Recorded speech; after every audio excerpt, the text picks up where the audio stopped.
ladies and gentlemen. It's been an eventful day, but yes, welcome to the What If podcast. My name is Ugo. On this actually beautiful Friday afternoon. Did it rain in Austin in the middle of this week? Oh yeah, we had a pretty big storm hit us. I want to say it was Friday. No, excuse me, Friday. Today's Friday. Wednesday night. We got hit pretty hard. Yeah, I think we got the residual effect of it. It kept interrupting all the TV and bullshit. I was DVRing something, and I hate that shit. And I was like, the worst part was at the end of the show. It was getting climactic, and all of a sudden, flash weather news, we're going to get 2 inches of rain. I was like, you interrupted the show for 2 inches of rain. Yep. Really? This is Texas. Like, if it rains here, it might as well be like raining asteroids, because people don't know what the fuck to do when it's just wet outside. They don't, and then it doesn't help in Houston because Houston's literally built in a ditch. It is all below sea level until you get to like 290, and then it starts going uphill to hill country. So if it rains, it's just gonna stay there. Yeah. So I get it, but it's annoying as hell when you're trying to watch something. Mm-hmm. Yeah. So, ladies and gentlemen, my co-host this week is Mr. Patrick Girts. Say hello to everyone, Mr. Girts. Hello, everyone. He took Friday off because he's a boss like that. Yes. He runs his own ad agency and all that. He's like Don Draper on Mad Men. Yeah, I'm like Don Draper minus the everything. Oh. So, yeah. Girts, you're better than that. Come on, buddy. Am I? Well, people don't know that. They don't need to know. Yeah. So tell everyone about yourself, Girts. I live in Austin, Texas. I work at an ad agency in Austin, Texas. And I'm also a part of a excuse me. I'm also a small part of a movie reviewing podcast site called Double Toasted on doubletoasted.com, where we talk about movies, trailers for upcoming movies, pop culture news, and random bullshit. The inspiration for what I do right now. Yeah, that's how Ugo and I met. I've been a small part of Double Toasted for, let me see, like a little over a year now. Yeah. It's been a little over a year. Mm-hmm. But you're like the secret ingredient to it though. Like your spot, you just like a sniper. Yeah. It's like people always say that. It's like, just don't talk all the time. You'd be surprised how much you can say by not saying anything at all. Right, and and a big part of like doing that kind of thing is just listening to people. Yeah. And then when you actually listen, as opposed to just waiting for a chance to talk, just listen to what other people have to say. And if you've got a good vibe with someone, if all you have to do is listen, and they'll set you up sometimes without even realizing that they're setting you up. And that happens a lot. Yeah, some of the funniest moments in the show aren't even talking. It's the reaction on Goodwin's face when someone says something. Yep. it's like you just stabbed his mother or something like that. It's insane. Mm-hmm. It's crazy. So he is in Austin. I'm in Houston. We're doing this over Skype right now. So this weekend, being first weekend of April, as March just ended, what are you up to? What's going on in your life? What's going down with that? Not a whole lot. I know on Saturday, or rather tomorrow morning, we're getting ready to see a movie early in the morning, so we can review it. I know which one it is. Yeah, I'm not sure if I'm at liberty to say it yet. Don't say it, but I know which one it is, though. But, yeah, not looking forward to it. Looking forward to it at all. But we are looking forward to the review. Oh yeah, I am looking forward to the review. And this similar thing happened like 2 weeks ago, where we had to get up early to see Boss Baby. Mm-hmm. And I was bummed out because I couldn't take part in the review, because we typically do the reviews on Wednesday nights. Uh-huh. But this past week, or rather yesterday, we had to do it on Thursday. Ah, okay. And I was bummed because it's like, man, I saw Boss Baby for fucking nothing, because I planned out my week on, we'll do the review on Wednesday night, and I'll have Thursday night free, and I'm going to take Friday off because I wanted to make plans for Thursday night. Yeah. And then I made those plans, and then we got like an email on Tuesday morning. It's like, hey, can you guys do the review on Thursday? And I was like, no. But I was the only one who couldn't do it, so it's like, yeah, then the show must go on. You guys go on. That sucks, dude. So real quick, how was Boss Baby, my friend? Oh, Boss Baby, it's not good. It's DreamWorks. I mean, what's the best thing DreamWorks has done? Seriously. Best thing they've done, How to Train Your Dragon. Yeah. How to Train Your Dragon and Kung Fu Panda 1 and 2 are both 1 and 2. You didn't like Megamind? Megamind isn't bad. It's average. Yeah. No. And yeah, I'd say the first 2 Kung Fu Panda movies I actually think are great, and I think both How to Train Your Dragon movies are great. Yeah, both of them are great. You know, it's pretty much those are the things they've moved on since Shrek. Thank God. Yeah. And apparently, something called Ferdinand's coming out later this year. Oh, that's Blue Sky that's doing that. Oh, Blue Sky. Okay, that's Fox's animation kind of thing. Okay, yeah. So that was like Boss Baby. Actually, what did you go see Ghost in the Shell? No, that screening was on Wednesday night, and when I found out that they were going to do the show on Thursday to review Ghost in the Shell, then I was like, well, I can't take part in the review, so I'm just not even going to see Ghost in the Shell, just because if I'm not going to review it, I have no... Yeah, you're not going to see it. Yeah, exactly. Yeah. It's because it didn't look good, but it didn't look like it would make for a great review either. Like it might be, but for the wrong reasons. Right. It's because sometimes I get screenings here in Houston, and I saw it Wednesday night. I saw it with my friend Josh, and we're huge. We're not diehard fanboys, but we're fans of the Ghost in the Shell anime. You know, right. That and Second Gig and all that. And we saw that, and of course Facebook is blowing up right now. Mm-hmm. What they did with it was so unnecessary. It's like they went out of their way to insult an entire race. Yeah, that's what I heard. Wow, man. I heard how it ended, and I was like, ooh. That's just like I'm black. Yeah. But I'm highly offended by this. I'm not but I'm super offended. Like, they literally put whitewashing in the plot. Yeah. It turned into Get Out. It did.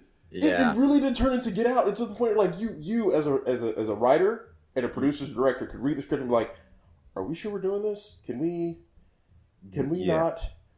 Because yeah. It's one of the things where, all right, you brought Scarlett Johansson in, and she's a name, and people know who she is. Okay, fine.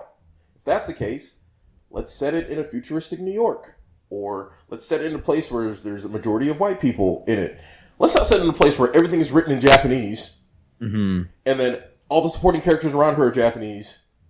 And let's not, I'm not going to spoil what happened, but clearly when that thing happened, you're sitting there like, you did not have the balls to do that, did you? And they did.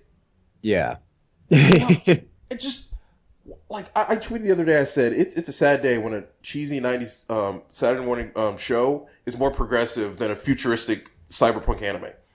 Yeah. On the flip side, I don't think a ton of people are going to go see Ghost in the Shell. It's going to bomb. I can tell right now, it's going to bomb. Yeah. It's when they announced it, I was like, that's not something you want to adapt into live action, just because it's held in very high esteem. A lot of people really like it, but it's pretty niche. Yeah. So like the people that love it, I'm sure they might try to see it, but even then, the people that love it the most are probably going to be the most pissed off. Oh, the people that love it are going to hate this.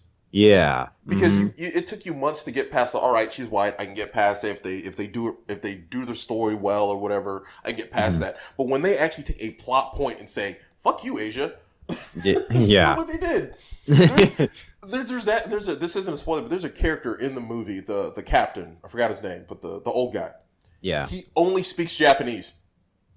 Oh. He only speaks Japanese. So that's another fuck you, like, this guy's only going to speak Japanese, and you're going to see all these white people around here, and they're going to clearly understand what he's saying. Yeah. And you're sitting there like, so why didn't you just...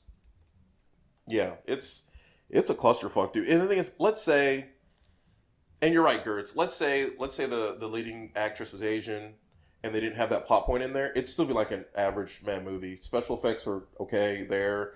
I mean... It's not there's anything spectacular. Like, they take shot from shot scenes from the anime, and if that's the case, go watch the anime. It's free somewhere.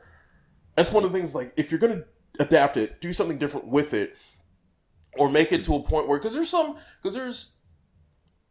some cartoons or anime that you could see yourself like, I'd love to see if real people do. There's certain books I would read or shows I would watch. I'd be like, this would be pretty cool if it was live action. And if done well, Ghost in the Shell could have been that. But man, they just did not give a fuck, dude. No. I'm kind of the opinion that things like Ghost in the Shell and other examples like The Last Airbender, they work. For me, they work because they're animated. True. True. That style is such a huge part of what made those things successful. Yeah. So when you strip that away, it's like, oh yeah, not only is one, it's going to be very expensive. Yeah. to will. Do it in live action. But when you strip away that animation part of it, you're stripping away a large part of that property's identity. So that's probably one of the main things that hooked people was the look of it just like the original show.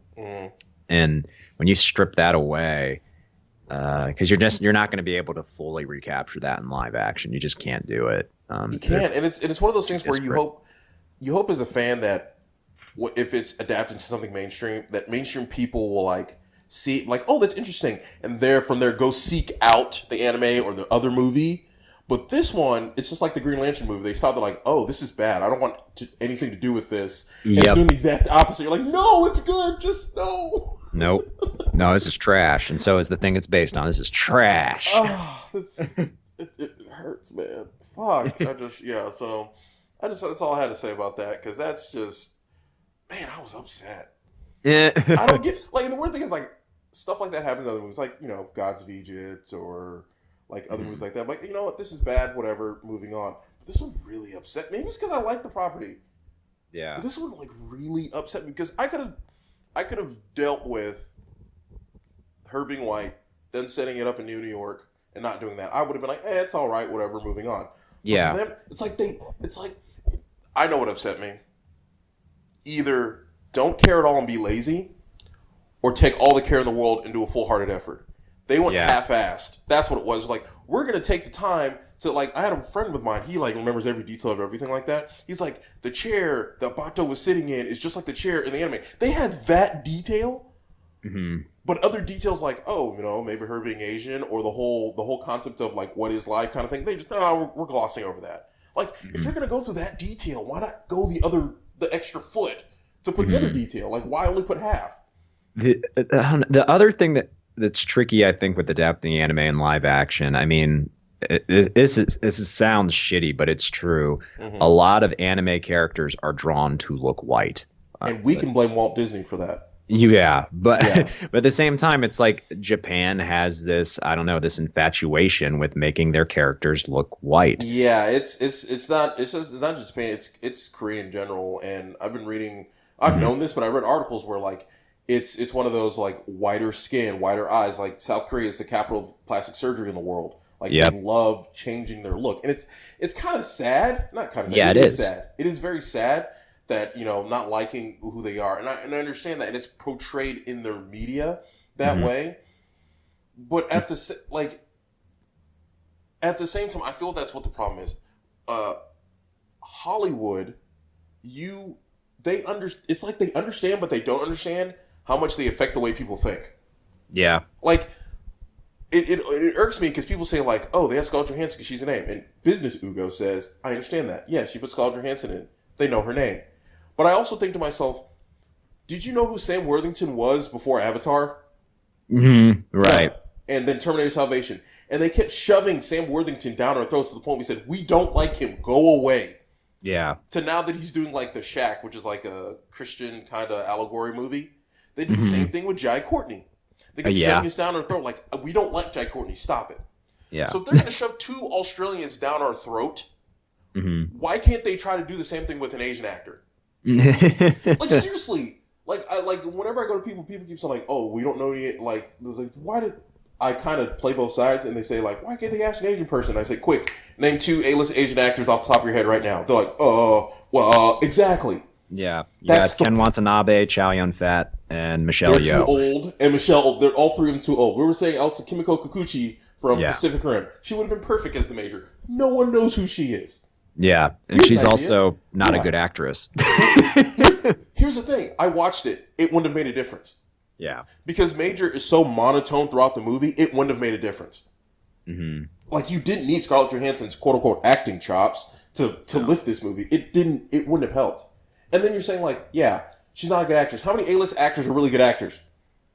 Yeah, that's true. Like, and Scarlett Johansson is not a. I don't know. Sometimes I like her a lot, and things. Sometimes, yeah. Sometimes she falls really flat. It's kind of weird. One of her best performances when her face is never in the movie and her. Yeah, right? Exactly. That's one of her best performances, but her face is never in the movie. It's her voice. And it's just... And Hollywood they understand that, hey, we portray this. We're gonna trick you into liking what we give you. At the same time, they whenever you say to them, hey, do you realize you have a large influence on how people think and the way they act? Like, no, we're just making movies. Like, no, you know what you're doing. Mm-hmm. And you could easily have an Asian actor or actress, if they're good or bad, doesn't matter, and shove them down our throats and force us to like them in something. You can't. You just won't. And initially, I thought, like, it's like Scarlett Johansson, like, people know who she is, but is she really a draw? Is she really a box office draw? I don't think so. But then that shitty movie Lucy came out. And then everyone loved it for a reason? Yeah, that movie made way more money than I thought it would. And I was like, oh, I guess not. I guess I was wrong. She can draw in an audience, because I know a lot of people who hate that movie. Oh, yeah, it is not a good movie. And the weird thing is, like, I can't blame Scarlett Johansson, because if I'm Scarlett Johansson, hey, I'm a woman in Hollywood. It's rough for women in Hollywood. And my agent comes to me, he's like, hey, this is a beloved anime, and it has the potential to be your own franchise, and you can be the leader of your own franchise. Look at Jennifer Lawrence over there. She's got the Hunger Games. You can have something like that, too. Yeah. I jump on that. You know, and we all know that actors take movies without even reading the script, because clearly if she read the script, she would have been like, you sure this is a good idea? But she's already signed the dotted line, so she has to do it. So I don't blame her for that. I blame Paramount. I blame DreamWorks, who's headed by Steven Spielberg, who definitely should know better. Yeah, he should. Especially, he's tackled, like, touchy subjects like that before. I mean, a lot of people... I remember people giving him shit for doing The Color Purple. I didn't even know that. Yeah, he did The Color Purple, and people were like, this should be directed by a black director. Yeah. It's like, well, did you see the movie? Did you see the movie? Yeah, exactly. So, and like, considering Steven Spielberg, who pretty much heads DreamWorks, Amblin Pictures behind this too, apparently you just think to yourself, like, you should know better. Yeah. The guy that did The Color Purple and Schindler's List. It's like, you've done movies that were Munich, that handled the touchy subject of race with aplomb, like with really, really well. Yeah. And I mean, ultimately, I think something like Ghost in the Shell, that's not even on his radar. He probably just threw money at it and was like, go for it. Who cares? Yeah. You see his name on a lot of stuff. You know, he's definitely not a part of it. But yeah, I mean, it's just weird that stuff like this, it still happens. And stuff like we both watch Power Rangers. We both admit, like, it's probably not a good movie, but I'd rather that catch on than this Ghost in the Shell. Yeah, that's true. And because I wish they left in some of the comments I had in the YouTube review for that movie, because I watched the whole review, so I heard. I was watching the YouTube one, and it's like, man, I'm coming off across like way more negative than I thought I was on it. Because I do maintain it's not a very good movie, but I wish I said this clearly in the review, and this is on me. It is probably the best Power Rangers related thing ever made. Oh, absolutely. Yeah, like quality wise, nothing else comes close. Because as a kid, I loved Power Rangers. Like, I stayed way longer than I should have, kind of thing. And I understand that looking back as an adult, it's a turd. It is. There's just it's awful. You can't like they did the best they possibly could. Like, you know what? DC could learn from Power Rangers. You know why? Because you can either be goofy or gritty. Yep. And Power Rangers walked that fine line as best as they possibly could to do both. Yeah. They really did. And even doing that, you're still like, it's not that good. It's the best they could do, man. Yeah. And Power Rangers is hands down better than any of the DC movies. Yeah, period. It is. like all of those movies are fucking awful. It's just like they did it. They understood it, kind of Yeah. thing. And it's not only, and it's they did the whole appealing to the millennials who watched it as a kid and bringing in the high schoolers and teenagers now, because look at the cats. It's multicultural. One Yep. of them has autism, and it's no coincidence that the Black Ranger who has not Black Ranger, the black guy who has autism is the Blue Ranger, because blue is the color for the foundation for autism. Oh, okay. Yeah, so they knew what they were doing. And then I just read an article yesterday that, at the end of the movie, spoiler guys, but if you know Power Rangers, you knew this was coming. At the end of the movie, they alluded to the Green Ranger. Yeah. And I read an article saying, like, hey, they would be okay with the Green Ranger being a girl. Yeah. And I was like, that'd be cool. And I was even thinking to myself, like, let's take it a step further. Considering everything that's going on, I'd be okay with the Green Ranger being a girl who identifies as a boy. Mm-hmm. And being transgendered, like the name Tommy. Tommy could be both sexes, kind of thing. I would be okay with the Green Ranger being paraplegic. Let's just go whole hog. Let's just let's get everyone in on this. No one would know their identity once they morph. They can walk. That would make sense. I'd be okay with that. At this point, we've got lesbians. We've got people with mental issues. Yeah. We've got assholes. Pretty much. We've got someone who blew a huge issue out of no. Like, I'm sorry. The storyline they have with the Pink Ranger was fucking ridiculous. Seriously. Oh, it was whack as fuck. When I heard what happened, when I was in the theater and she revealed what happened, I was like, seriously? And out loud, I was like, oh, I'm sorry. Yeah. It's like, I thought you were going to do some, like, really vicious shit. Exactly. But it was just like nah, they sent nudes of someone else. Not you, of someone else. Yeah. Like, really? That's... Okay, fine. But yeah. I mean, that's a shitty thing to do, but it's like, yeah, so what? Yeah, I love how Jason called on the shit like, yeah, that happens to thousands of kids in our school. Like, yes, thank you, Jason. Yeah, right. It's like that shit happens, and I guess like you could argue like that could make that plot point a little bit more valid, is that it's something that people can relate to. True. But it's like, nah, dude, like everyone else is dealing with some real shit. But and even, it's like, nah, you were just kind of a bitch. Yeah, you're a bitch. Even that, I can even tweak it and keep it with the nudes. She's going out with the dude. She makes a mistake of taking nude pictures.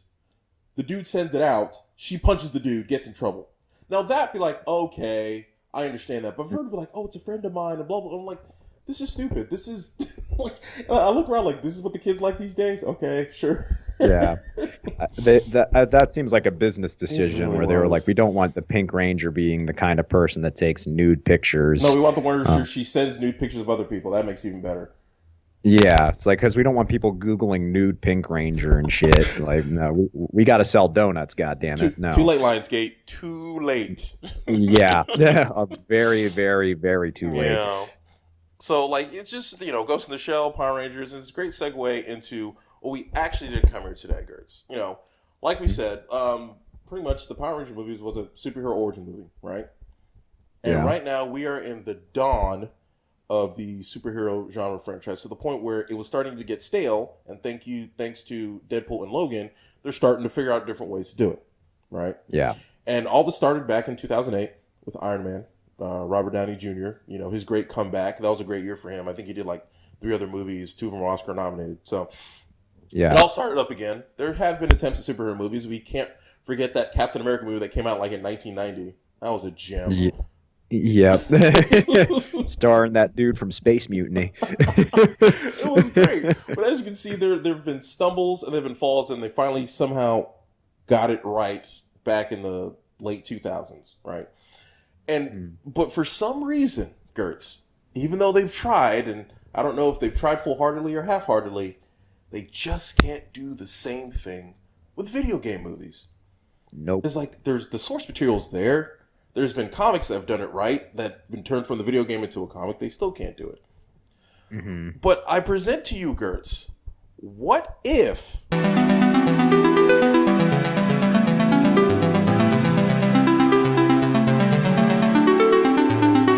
video game movies had the Marvel-esque rise that Marvel did with their franchises? How would that be? What properties would it be? And where would we go from there?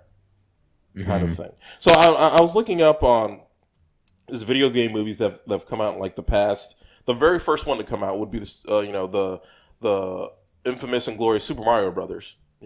Yep. With Dennis Hopper himself being King Koopa. Yep. Stuff like that. And there's just like the Mario Brothers, Double Dragon, Street Fighter, Mortal Kombat, and as we all know, Mortal Kombat is the crown jewel of video game movies.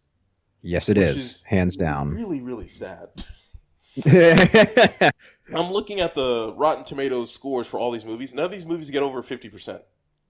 Yeah. None of them. We have Tomb Raider, we have Double Dragon, we have Hitman, we have Far Cry, Max Payne, all these movies. Even your babe, Ratchet and Clank, 17%, Gertz. Yeah, and that's a terrible movie. Let's be clear. It is. So nothing over 50%. So yeah. My question to you, and what we're here to discuss is, what if maybe in the late 90s or early 2000s, whether it be, Super Mario Brother or let's say Resident Evil actually did do it right. Somehow they did, but somehow they didn't. What if it wasn't actually not only financial, but critical success? And then from there, they would have started video game movie franchises. How do you think that would have gone? Well, the trickiest part to think about is what would it take for a successful, good video game movie adaptation? And you mentioned Iron Man earlier, and I think that's the one that you'd want to look at and be like, what did that movie do that no video game movie has done? Because Iron Man, before that movie came out, he was kind of seen as like a C-list, not even B-list, C-list.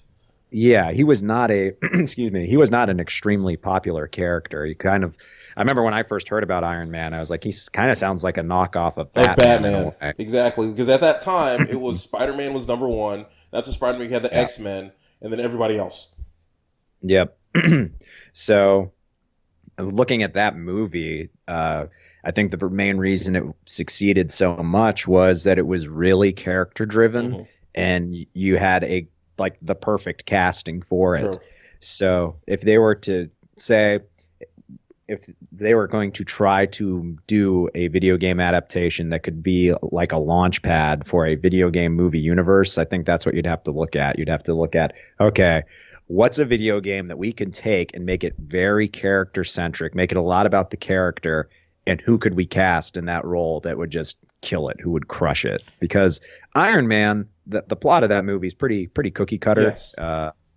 And it's not to say that it's bad. It's not bad. It's just something we've seen done before. It was just done pretty darn well, but it was the cast and the characters that elevated it. And I think it'd be the same thing with a video game adaptation, because a lot of video games, their stories, I feel like there's a caveat to video game stories where everyone's like, oh yeah, the story is great. And then I'm looking into it and I'm like, yeah, it sounds great for a video game, but like compare it to a book or a film. Most video games, their stories are very, very unremarkable. Yeah.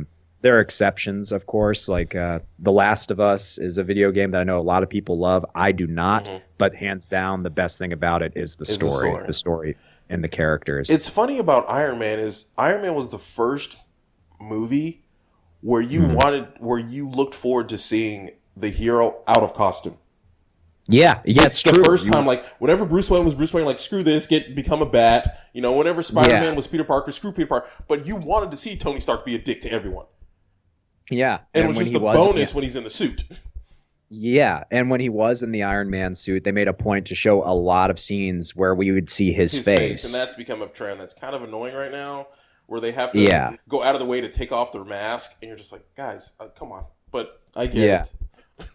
Iron Man found a good way to work around it, though. With the heads up. Yeah, it's like that's a good way to show his face, and he's able to keep his identity a secret until the end of the movie, of course, which was also awesome. Which is also awesome because you, as a normal person, thinking like, he can't keep this a secret. This is stupid. He's like, screw it. I'm Iron Man. Let's do this. You're like, good. Yeah, yeah. It fits in character with Tony Stark, and at the same time, it's like the world isn't going to be able to do shit to Tony Stark. Exactly. He's too and powerful. Like, even if people know who he is, he's like, nah, fuck that. Exactly. And they even took care of that. Even though Iron Man 2 is a weak movie, they took care of that in Iron Man 2. It's like, yes, they tried and they failed.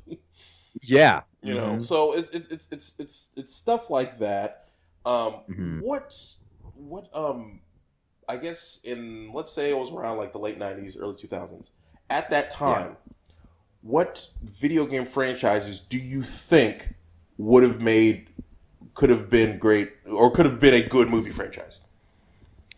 The one that immediately springs to mind for me is Zelda, especially in that time frame, because Ocarina of Time was out and it was huge. People were loving it, and Zelda's got a really cool world that you can play with.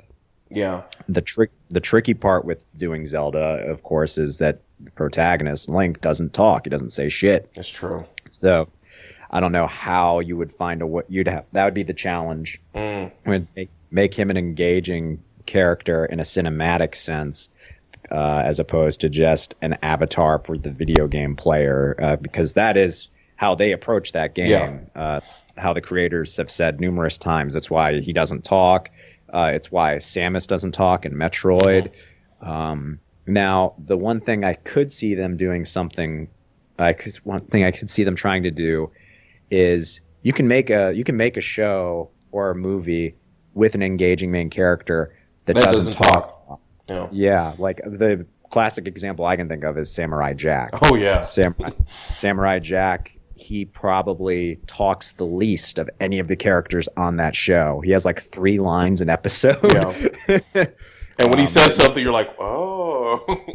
Yeah, when he says something, it's either to move the story forward or it's something that just gives you insight of who he is as a person. And he's also, it helps that Samurai Jack himself is not a very complex character. He's a good guy trying to do the right thing all the time, which is kind of what Link is.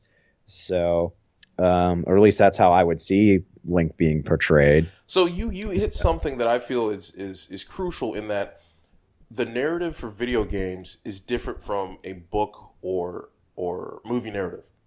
And that a movie narrative has 3 acts, beginning, middle, and end type of thing. Yep. And video games, like, they could be like 20-hour video games kind of thing. There's beginning, middle, and ends, but the beginning is like 5 hours long kind of thing. So do you, and again, I'm probably asking you rocket science right now, but do you know how there could be a way where they could parse it down into a 2-hour movie? Because I'm thinking the best compromise, and this is probably going to anger video game fans, is have the characters, have the world, but you have to come up with a completely different story that fits. Yeah. Yeah, you should do that. And in a way, maybe the possibility of leaving it open-ended, not in a way that is like, oh, they're definitely wink, wink, nudge, nudge, we're going to make a sequel, but like, you see the world, you're like, I want to see more of this world, and you know this isn't the only story in the world, there's other stories kind of thing. Yeah. Like a good example, we talked about it earlier, a good example of doing that I can think of is How to Train Your Dragon. Because the way that movie goes, it's very self-contained, but by the end of it, it leaves you wanting more, because it ends with the characters making a big change and a change in how they live their lives. So it leaves you wanting, like, oh yeah, I want to see what life is going to be like for them now.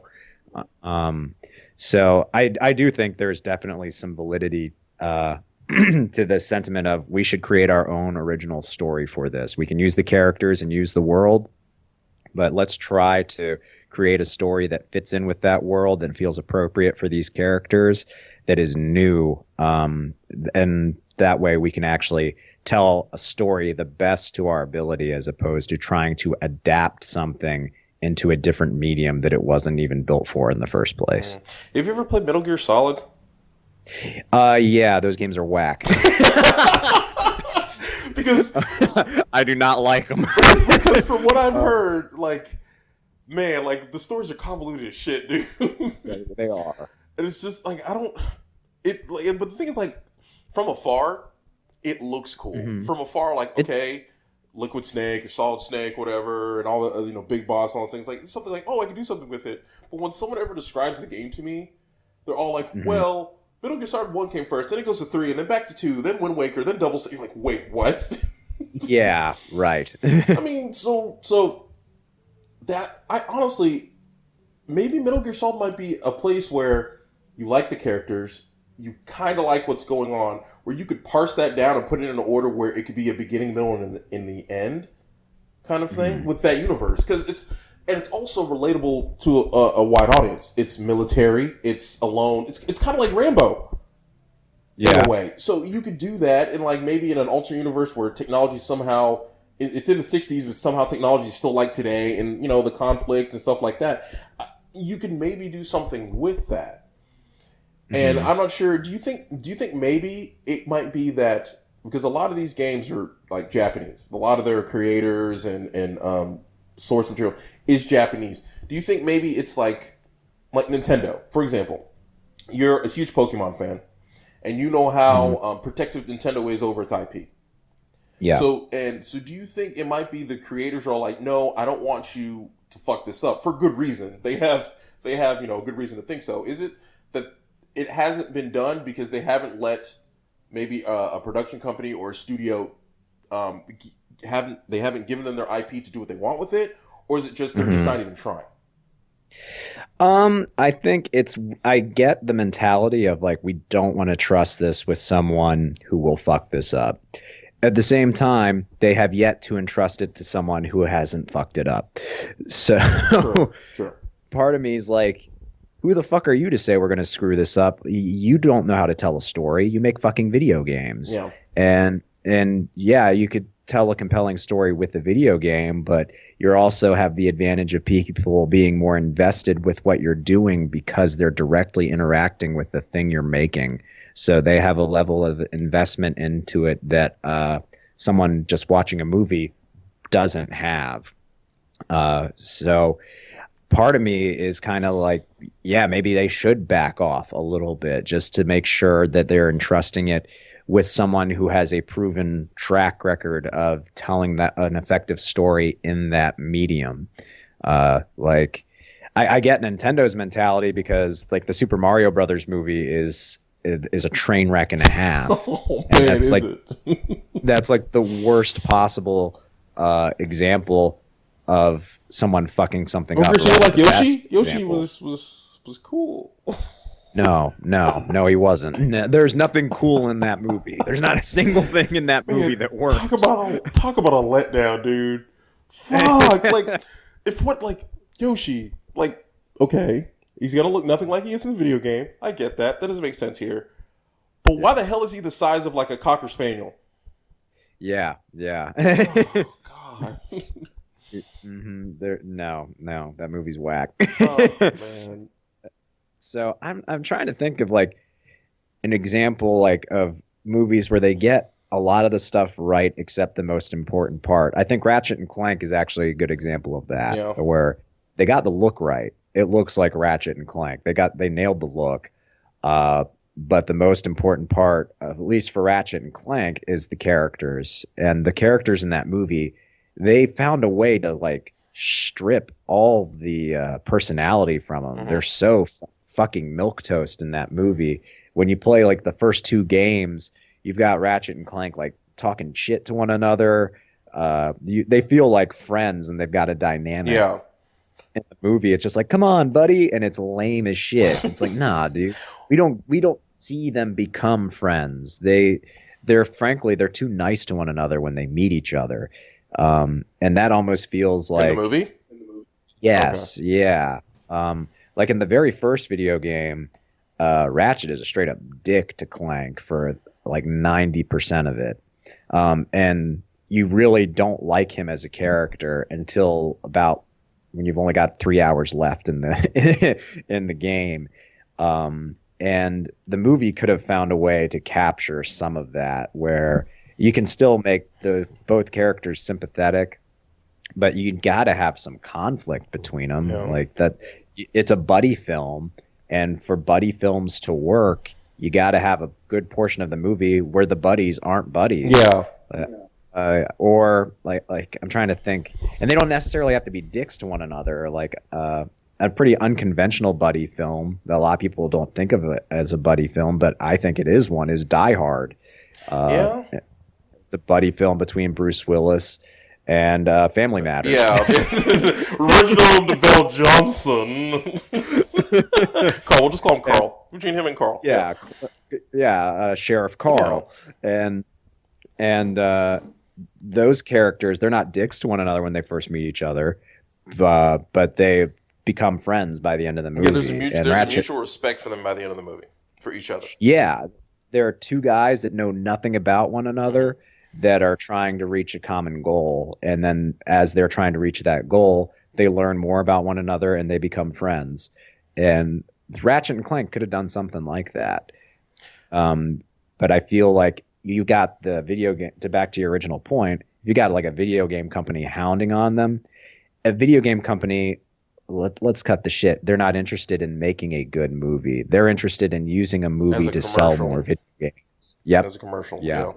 Exactly. It's weird because like some of these you might not even have to try that hard. For example, remember when Doom came out with The Rock?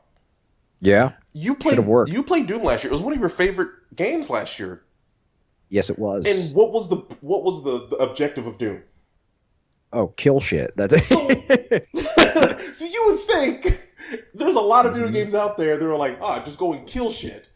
So you would think that like it would have been easier to make something like a Doom franchise. You know, they go to Mars, there's a portal to hell. We don't really need to explain a lot. And you've noticed, not even with video game movies, just movies in general, if you move fast enough, you will stop asking questions. Yep. Because if you slow down, that's you're like, wait, what just happened back there? No. He's like, no. We keep going. We go to the end of the movie. Like, I had fun doing that. And I'm surprised something like Doom couldn't do that. Yeah. Well, it feels like things like that, like Doom, and I'm trying to think of another good example where they have to like stop and explain stuff. Maybe or the filmmaker, like Maybe what? like Hitman? Kind of, yeah. Where it feels like the filmmakers have to stop and explain what's happening to almost give the story more legitimacy. And usually the effect is the opposite, where when you stop and have to explain the world to me, one, it kills the pacing of the movie, like you said, but two, it points out the flaws of the universe they've built. Like a good example I can think of a movie that did the opposite was John Wick. Yes. The first one, we are just seeing a guy living in this world, and it's a silly, stupid-ass world, but it's cool because the movie doesn't stop to explain it. We just see this guy living through it, and that works. Mad Max did the same thing, where we are watching characters in this world, and we are learning about the world through the characters' actions taken in this world. And those movies follow the cardinal rule: show but don't tell. Right, and you could easily do something like that with Doom. Yeah.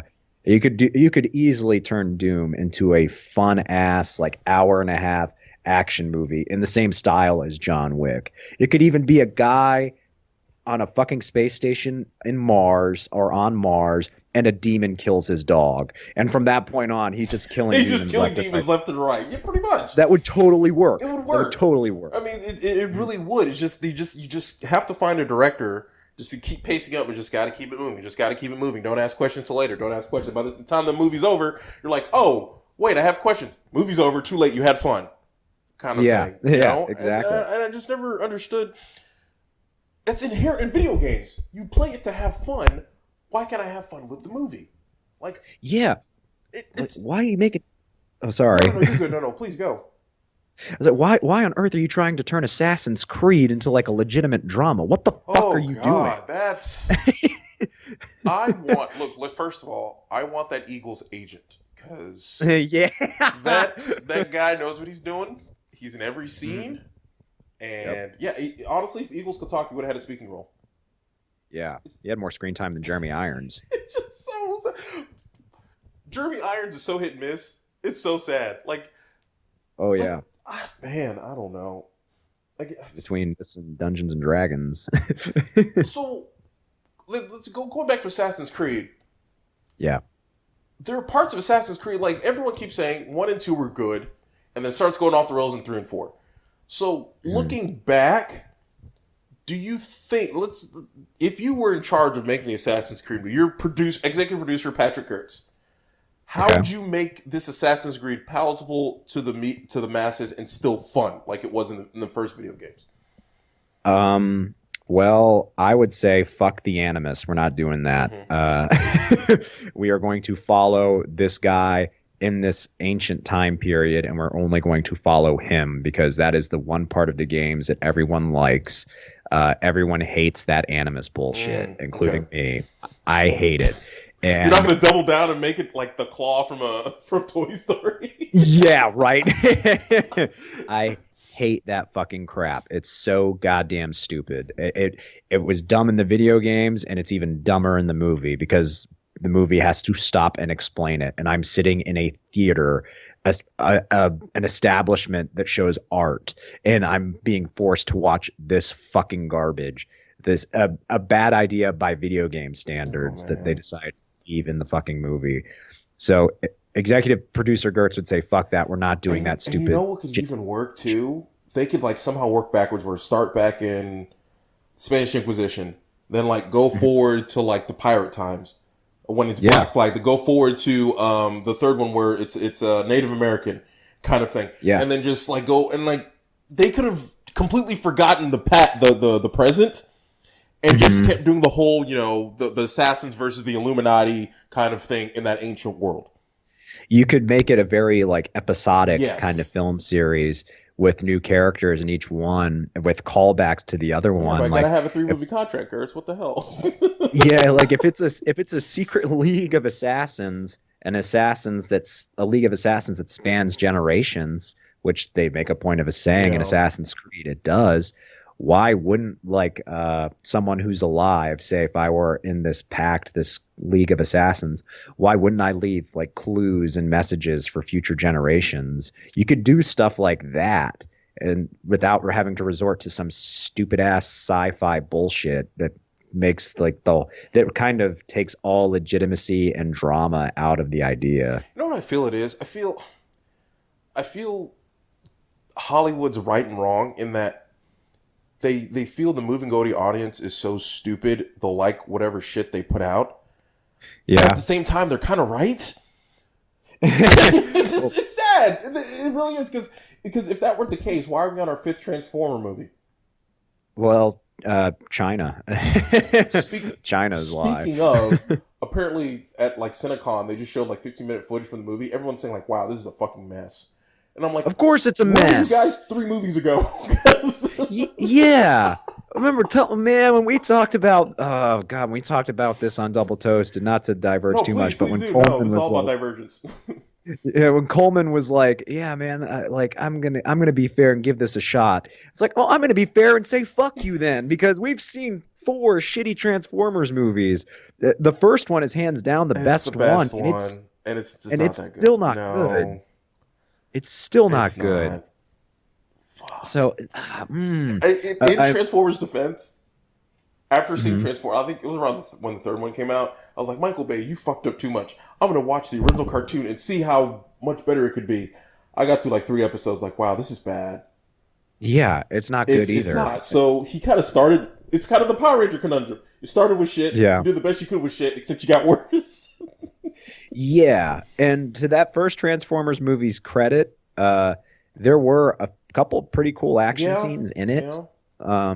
I always like go back to either the highway chase where they've got that big Decepticon rollerblading and Optimus pulling a sword out of nowhere, which he's never had a sword, but sure. And then that was a cool scene, even though if you're a fan, you're like, Optimus he had a huge gun. That was his thing. Yeah. Mm-hmm. And the sequence with Starscream destroying jets looks cool. It's well shot. Yeah. And it's kind of, I wish they would have played up more Starscream being a bitch, because that was a huge thing in the cartoon. Yeah, it was. Yeah, but other than that, fuck that movie. I don't understand. So it's kind of like, I want them to be better, but they have no incentive to be better, Yeah, and that might start to change, because I think there were a lot of video game movies that came out last year. We had Warcraft, we had Ratchet and Clank. We had the thing about Warcraft is that, man, if Warcraft was a 6-hour movie, it would have been good. It was, because it was like there was too much shit in the movie. There's the orcs, and there's the humans, and there's the elves, and there's this and that. It was like if Warcraft was a TV series, it would have been cool. Yeah, because there's just they try to cram too much in the 2-hour movie, which is kind of like, I know you're trying to make a movie, but because you didn't care. Honestly, you didn't care about the humans. You were more about the orcs.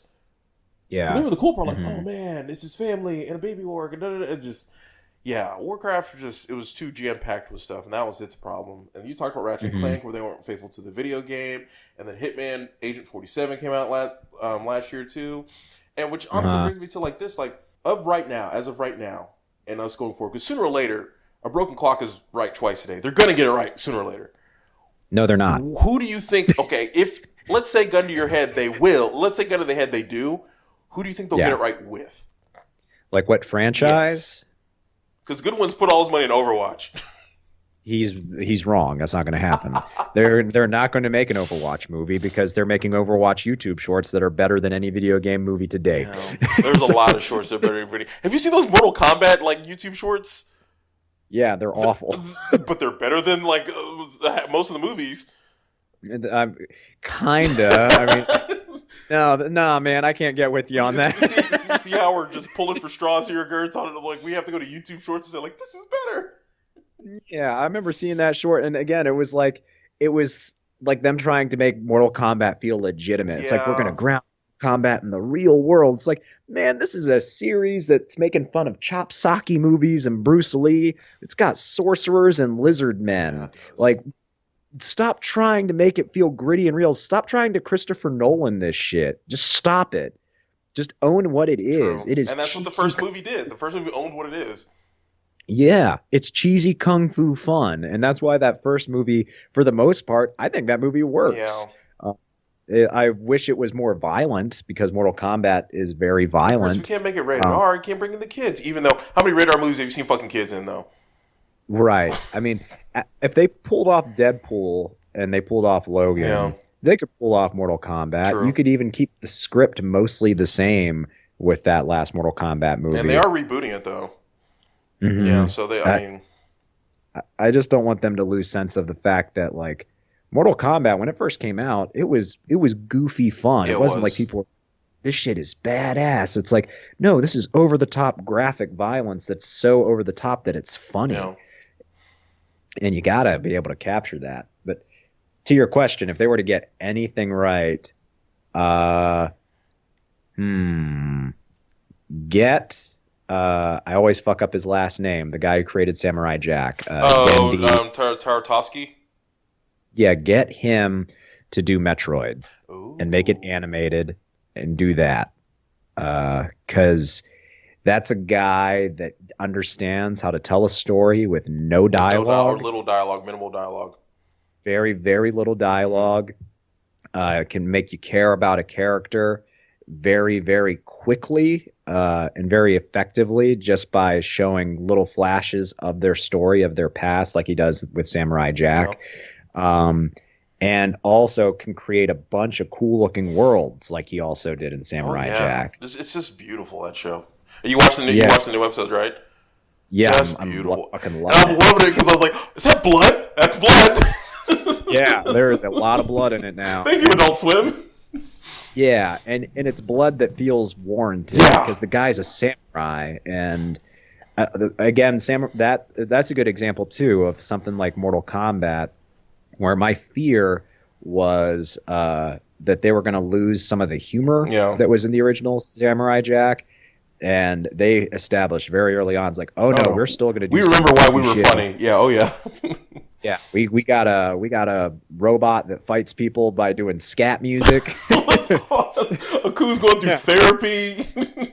Yeah, Aku in therapy with himself, like that. Like they established very early on. It's like, no, we remember who we are, Yeah. but now we're going to do things that we wish we could have done back Only then. the Powerpuff Girls would remember that. Yeah, exactly. That's an example of them fucking Well, something the reason up. the example of them is just one key person, Jenny Tartovsky. He created the Powerpuff Girls, and they didn't include him in the reboot, and you see what happened. I thought, was it him or Craig McCracken that It created was Powerpuff Girls? both of them because it's the same. It's the Okay. same look as Dexter's Lab, and Yeah, both it of them did is. Dexter's Lab, so they both did that. I guess they split up after that. And is Craig McCracken part of the new one? I don't Oh know. man, I don't. I don't think so. I could be and I wrong wouldn't though. surprise me if he's not because they completely lost the idea of what the Powerpuff Girls were. Yeah. Like seriously, because back in the day when Powerpuff Girls came out, you're like, oh, this is something I love my daughter to watch. Now you're like, no, don't watch this, honey. Don't watch this. Yeah. If you got Gendy to do a Metroid movie and make it animated, Yeah. I want it animated. And I'm thinking that might be the key to this is if you're going to do video game movies, not Final Fantasy the way that looks where it's kind of dead humanized, but make it where it's animated like a 3D animated type of movie. Yeah, You know? make it stylized. Yes. Like I would love, I mean, this would never happen, but I would love if he tried doing a Metroid movie in 2D, almost the way like he did Star Wars when he did the Clone Wars series. Yeah. I would love to see him try to do that because I think he could totally nail it. And he's done it before because he did Hotel Transylvania, and the thing is, Hotel Transylvania, it's so gendy. It is so like spastic and kinetic, and you could see the humor in Hotel Transylvania. Kind of thing. Yep. And that worked. It was like, yes, make this man do other things. Yeah.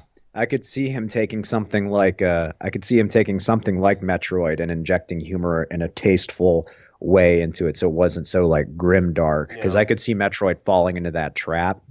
But he's able to do that with Samurai Jack, where he's dealing with a story with dark themes, but is still able to find ways to make it fun and have a lot of humor in it.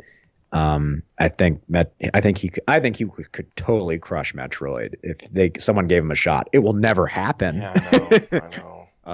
He's not. Well, who knows? I mean, he probably is going to start getting calls snatched up after the Samurai Jack thing. Yeah. Yeah, because people are loving it. He was supposed to do. They were supposed to make like a 3D animated Popeye movie. I do remember that. But that got canceled.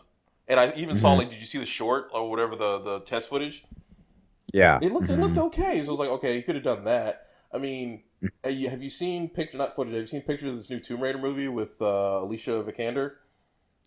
Yes, I saw it in the context that people were complaining about her breast size, and I was for real? It's 2017, guys. Seriously. and as soon as I saw like that story, I was like, this is why we will never get a good video game movie. Yeah.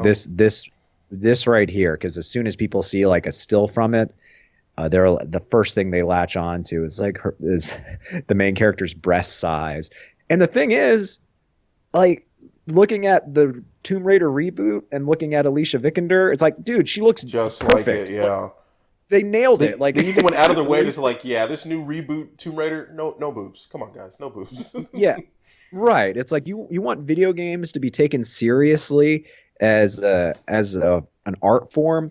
Don't complain about a character's fucking breast size like it's fucking pornography, because that's why video games will never be taken seriously as long as that attitude is in place. It's 2017, guys. You can get porn on your phone. Do you really need to pay $10 to sit in the theater to see boob? I mean, really? Yeah. And the movie's going to be PG-13. Yeah. It's not like you're going to actually see them. Yeah, I know. It's just... You're not even going to win on that level. Like the hope is that that's actually going to be a good movie. It won't be, but the hope is there. Oh man, I don't know. Like I think Nintendo, like the new Pikachu movie is supposed to be coming out. Detective Pikachu.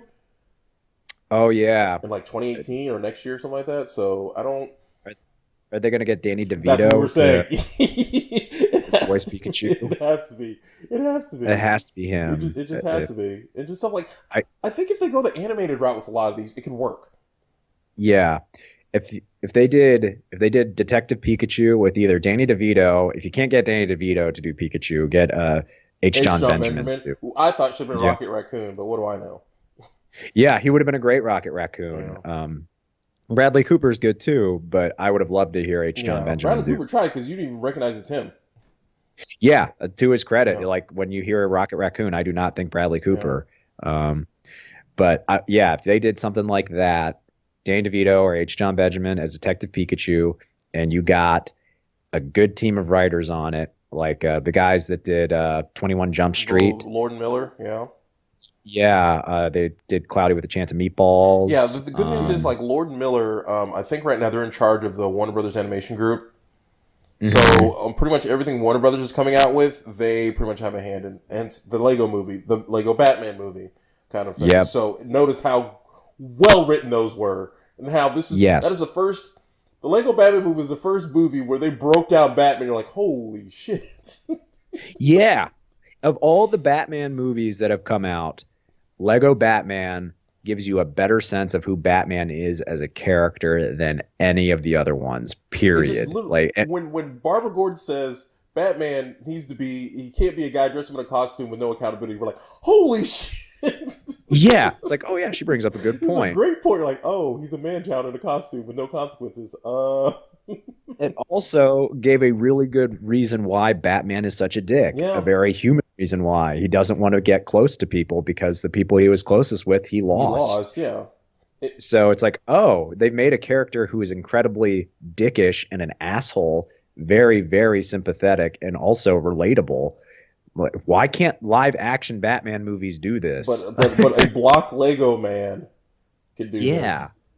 And there are a lot of good Batman movies. I don't want to sound like I'm hating no, on them. of course not.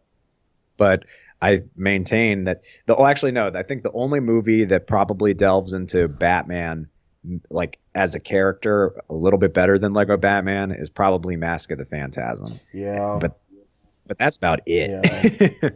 Yeah. Mask of Phantasm is so good. So I'm glad Lord and Miller are getting into the animated game. They pretty much have Warner Brothers money to do whatever animation they want to do. Let's just I heard recently that they're talking to Jordan Peele to do the Akira remake or I guess movie. Yeah, and that could be interesting. I don't know. Now it could be one of those situations when you give a director money, he loses his mind. Yeah, but I hope Jordan Peele wouldn't do that because with his writing from Key and Peele and from Get Out, you'd think he'd understand. But I don't know. Yeah, he's proven time and again that he is a very, very good writer. Exactly. And if in Hollywood, if you're listening, because I know you are, if you are going to do an Akira movie and Jordan Peele is your director, it's okay. Let's make it Neo Detroit and make Akira black. I know. It would make more sense. And then once all the shit that goes down with the black character, it would make a ton more sense than if you were to make Akira, white in Tokyo, which, guys, come on. If you're going to be an Asian, let them be Asian. Because Ghost in the Shell would have gotten a lot more credit if it was Neo New York instead of like the Neo Tokyo they were in. It really would. That's true. I mean, just like if you're going to change the character's ethnicity, maybe change the region as well. And at least we still know, like, okay, everything that's going on here, it's in New York, fine, whatever. Instead of because I don't know if you know the skirts, like the I don't know if it's otaku or something like that. Any foreigners, like Japanese people, they are ostracized if you're in Japan, if you are not like Japanese. Oh yeah, I know that's a thing. So for me to watch a movie with a white person just controlling shit and doing everything, and everyone's like, just right there, and you don't see everyone with this tinge of hatred over them. That's not believable. No, it's not. And contrary to what JonTron would have you believe, racism is actually extremely prevalent in Japan. If I'm that boy's parents, I don't know what to do. He's like, son, like I'm betting they speak in Farsi to him. And he's like, son, we're speaking a foreign language because we're foreigners. How could you feel this? I don't, because isn't his dad like Iranian, his mom's like Hungarian or something like that? Yes, yeah, he is a first-generation immigrant. His parents immigrated to the United States, and he was born here. I don't. Anyways, all right, it's that YouTube money. YouTube money got to his head. So yeah. So any final thoughts here, Girts? I think we pretty much covered a lot of it right now. With video game movies. Any advice you'd like to give to the major studios? Advice I could give to the major studios? Yes. Don't. Let's say you're not Mr. Grumpy Girts like always, and you're actually optimistic. Yeah, I'm not optimistic. I know it's hard, Girts. I know it's against your nature, but just try. Yeah, okay. Start small, I would say, is probably the biggest piece of advice I could give for video game, or movie executives looking to make video game adaptations. Don't pick a video game that is a AAA title that is a flavor of the week. Like, don't look at the first week sales of Horizon Zero Dawn and be like, oh, we got to make a movie out of that, because guess what? I almost forgot the name of that video game as I was just talking about it. You got to look at something that is, I guess, that has staying power, that warrants being given a dramatic treatment. Something like a Zelda, or even Yeah, like I know Netflix is doing a Castlevania series, and I think it's going to be animated too, isn't it? Yes, it's gonna be I think 3D animated, but animated at least. Hmm.